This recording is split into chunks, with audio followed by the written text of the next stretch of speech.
Mesdames, Messieurs, merci à tous et à toutes d'être venus pour ces rencontres de l'industrie cimentière. Et merci en particulier à ceux et à celles qui vont devoir travailler, qui ont accepté de participer aux 2 tables rondes. Nous nous trouvons aujourd'hui dans un lieu célébrant l'architecture à travers les âges, témoignage de l'intérêt de nos concitoyens pour un art majeur, un savoir-faire au rayonnement international. 2 thèmes vont être abordés au cours des tables rondes ce matin, l'économie circulaire pour la première et le développement durable pour la seconde.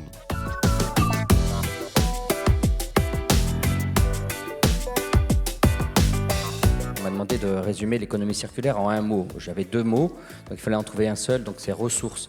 C'est l'économie qui est en capacité de se centrer sur la ressource.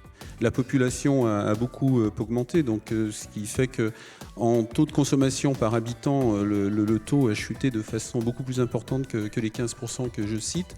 Et dans le béton prêt à l'emploi, on se situe à moins 25% de production par rapport au pic que l'on a connu au cours de l'année 2007. Il s'agit d'accroître et de diversifier les possibilités d'utilisation des produits de démolition des ouvrages en béton.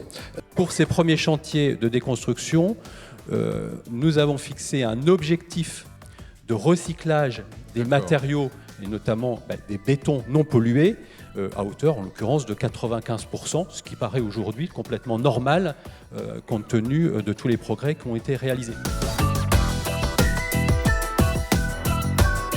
Il est important donc que cet urbanisme durable, ça soit d'abord un projet de territoire. Moi, je vais plutôt vous donner une réponse en termes de construction. Qu'est-ce que ça veut dire, urbanisme durable, en termes de construction ? Pour moi, c'est une construction en essayant d'éviter des trop fortes émissions carbone. Pour l'architecte, on dira qu'il y a 2 catégories auxquelles on doit répondre. Disons que l'architecture ou l'urbanisme a des constantes, des permanences, et a des variables auxquelles elle doit répondre.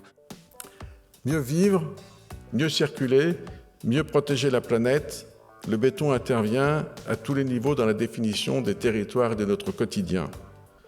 Modèle d'économie circulaire, la filière ciment-béton-granulat est un partenaire solide de l'économie des territoires et des communes participant à la valorisation des déchets en fournissant de l'emploi local et une ressource accessible.